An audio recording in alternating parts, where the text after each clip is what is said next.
ជំរាបសួរបងប្អូនទាំងអស់គ្នាស្វាគមន៍មកកាន់ថ្នាក់រៀនភាសាអង់គ្លេសសម្រាប់ English ថ្ងៃនេះខ្ញុំបានដកស្រង់ព័ត៌មានចេញពីខោសតមកធ្វើជាមេរៀនតកតងទៅនឹងភូមិព្រៃច័ន្ទហើយនិងភូមិឡង់ច័ន្ទខេត្តបន្ទាយមានជ័យអញ្ចឹងកុំឲ្យខាត់ពេលវេលាយូរយើងមកមើលពាក្យចំនួនសិនថ្ងៃនេះខ្ញុំមានពាក្យចំនួន6យើងមើលអានទាំងអស់គ្នាពាក្យទី1យើងអានថា declare ប្រែថាប្រកាសឬក៏ថ្លែងការណ៍ពាក្យទី2យើងអានថា occasion មានថាឱកាសឬក៏ពេលវេលាពាក្យទី3យើងអានថា sought នឹងមកពីវាជា past tense មានថារកមើលឬក៏ស្វែងរកពាក្យទី4យើងអានថា markers អ្នកទាំងអស់គ្នាអានេះក៏ marker អញ្ចឹង markers កន្លែងនេះនិយាយទៅយើងមិនបាច់ដាក់ s ទេ s ក៏បាន s ដោយសារតែក្នុងអត្ថបទនេះគឺយើងមានជា plural អញ្ចឹងកន្លែងនេះដាក់ marker ហ្នឹងវាសំដៅទៅដល់កន្លែងដែលគេចំណាំសញ្ញាអ្វីមួយដែលគេចំណាំសម្រាប់សង្កល់ថាកន្លែងណាមួយនៅកន្លែងនេះកន្លែងនោះអញ្ចឹងណាអ្នកទាំងអស់គ្នាអញ្ចឹងក្នុងអត្ថបទរបស់យើងប្រែវាថាជាបង្គោលព្រំដែនព្រោះបង្គោលនឹងវាចំណាំថាទីនេះជាដីអ្នកណាទីនេះជាដីខាងខ្មែរឬដីខាងថៃអញ្ចឹងគេប្រើពាក្យ marker អញ្ចឹងពាក្យទី5យើងអានថា intervene ធ្វើអន្តរាគមន៍ពាក្យទី6គឺយើងអានថា proceed បន្តធ្វើតម្ដងទៀតពាក្យទី1 declare ពាក្យទី2 occasion ពាក្យទី3 sought ពាក្យទី4 marker ពាក្យទី5 intervene ពាក្យទី6 proceed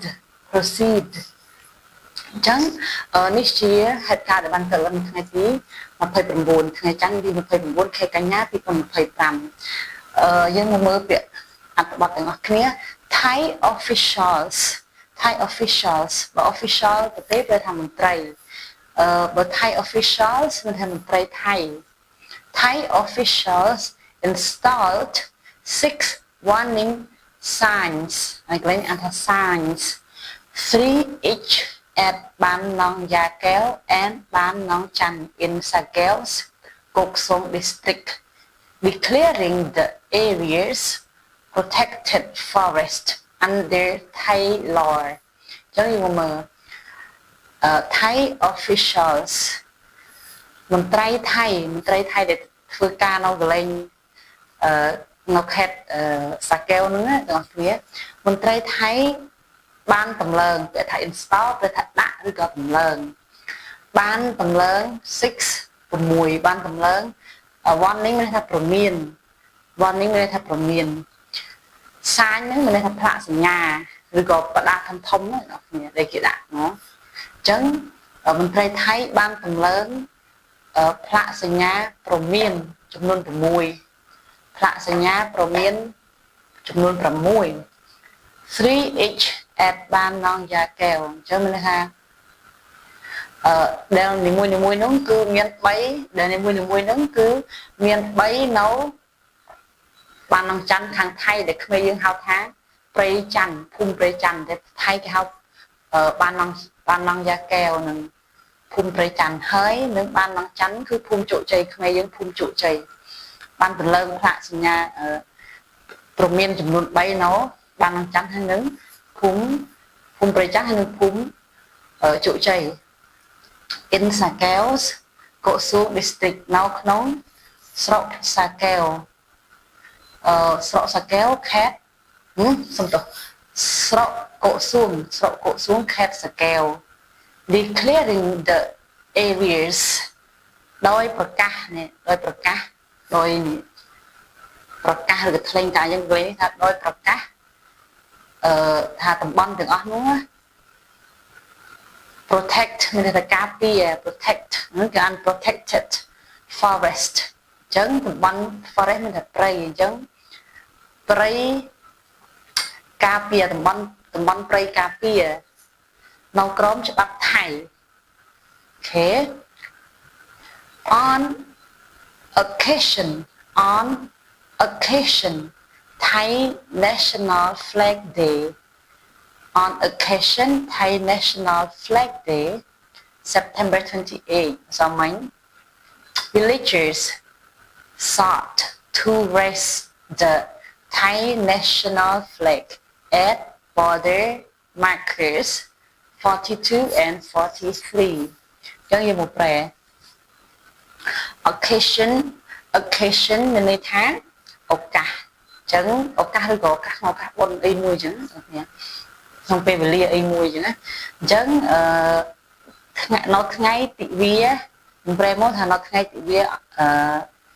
ទង់ជាតិថៃនៅថ្ងៃទិវាទង់ជាតិថៃថ្ងៃទិវាទង់ជាតិថៃនៅថ្ងៃទី28ខែកញ្ញានេះអ្នកភូមិរបស់ថៃណា villagers អ្នកភូមិហ្នឹងនិយាយទៅពាក្យថាសតហ្នឹងគឺ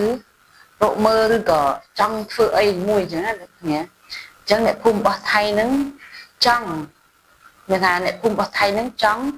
rest មានថាលើអ្នកភូមិរបស់ថៃហ្នឹងចង់លើទង់ជាតិថៃនេះ Thai National Flag ចង់លើកទង់ជាតិថៃដាក់នៅកន្លែងព្រំដែននៅកន្លែងបង្គោលព្រំដែនលេខទី42និង43បង្គោលព្រំដែនទី42និង43ទៅជាបងប្អូនបានឃើញហើយក្នុងបណ្ដាញសង្គមហ្នឹងគឺបដកម្មបដកថៃគេលើកគ្នាមួយទំភងគេកាន់ទង់ជាតិគេព្រោះថ្ងៃទី28ខែកញ្ញាហ្នឹងគឺជាថ្ងៃដែលទិវាទង់ជាតិថៃអញ្ចឹងមានថាគេច្រៀងចម្រៀងអីនោះមានបាត់ឃ្លាំងក៏ច្រៀងដែរប៉ុន្តែខ្ញុំអត់តាមលើកអីចាំលើកស្រុកដណ្ដងអញ្ចឹងលើកអានេះមុននេះវាក្តៅហើយគេចង់ដាក់ទង់ជាតិថៃហ្នឹងគេចង់លើកទង់ជាតិថៃនោះនៅបង្គោលព្រំដែនលេខទី42ទី43ហ្នឹង however officials intervened to stop them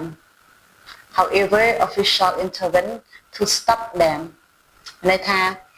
ទោះជាយ៉ាងណាក៏ដោយ however នេះឬក៏យើងថាប៉ុន្តែឬក៏ទោះជាយ៉ាងណាក៏ដោយមន្ត្រីថៃនោះគឺ intervene មានន័យថានេះ intervene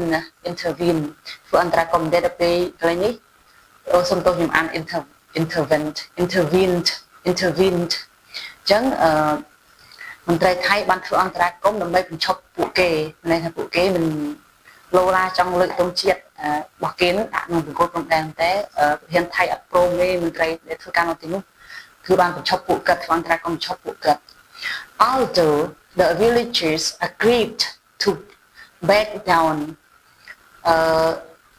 ទោះបីជាអ្នកភូមិទាំងអស់នោះបានយល់ព្រមបញ្ឈប់ back down ហើយត្រឡប់ទៅវិញឬក៏បញ្ឈប់សកម្មភាពរបស់ពួកគេអញ្ចឹងណាព្រោះជាអ្នកភូមិទាំងអស់នោះគេយល់ព្រមបញ្ឈប់ស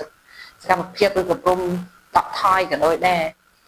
they were disappointed ពេលនេះអានថា disappointed មានន័យថាខកចិត្តដែលយើងរំពឹងថាដាក់បានតែបែរជាគេឲ្យដាក់អញ្ចឹងគឺខកចិត្ត they were disappointed ពួកគេបានខកចិត្តពួកគេមានការខកចិត្តដែល that the soldiers did not allow them to proceed ពួកគេមានការខកចិត្តមានការអន់ចិត្តដែលទាហានមិនអនុញ្ញាតឲ្យពួកគេបន្តការងាររបស់គេធ្វើបន្តមិនឲ្យពួកគេធ្វើបន្តសកម្មភាពរបស់គេដែលចង់ដាក់ទង់ជាតិនឹងអញ្ចឹងសរុបមកវិញគឺនេះព្រោះមានពីរសរុបគ្នាព្រោះមានទី1និយាយពីមន្ត្រីថៃលើកផ្លាកសញ្ញាព្រមានចំនួន3ណោភូមិជោគជ័យនិងភូមិប្រៃច័ន្ទគេនឹងអនុវត្តច្បាប់របស់ថៃនៅលើដីនោះណាអានោះព្រោះមានទី1ព្រោះមានទី2នេះគឺមេរៀនទី2នេះគឺនិយាយពីអ្នកភូមិហ្នឹងថ្ងៃទាំងដូចគ្នាអ្នកភូមិគេដូចគេលើកគ្នាមកច្រើនដូចបាតកោអញ្ចឹងគេមកបាតកម្មចង់ដាក់ទង់ជាតិនិយាយទៅគេចាប់ដាក់ទង់ជាតិនៅក្នុងបង្គោលព្រំដែនលេខទីបង្គោលព្រំដែនទី42ទី43ហ្នឹងតែមន្ត្រីថៃគឺធ្វើអន្តរាគមន៍បញ្ឈប់ពួកគេគឺមិនអោយពួកគាត់ដាក់ទេមិនអោយពួកគាត់ចូលទៅកន្លែងនោះទេវាអាចថាមានការប៉ះទង្គិចគ្នាអីចឹងណា ចឹងក្នុងវីដេអូនេះមានតែប៉ុណ្ណេះទេសម្រាប់បងប្អូនដែលមិនទៅបានជួយ មិនទៅបាន subscribe សូមជួយ subscribe channel របស់ខ្ញុំមួយផងដើម្បីទទួលបានព័ត៌មានឬក៏មេរៀនថ្មីៗជារៀងរាល់ថ្ងៃអរគុណច្រើនសម្រាប់ការតាមដានទស្សនានិងរៀនទាំងអស់គ្នានៅពេលដែលមកចប់ជួបគ្នាវីដេអូក្រោយអរគុណច្រើនជម្រាបលា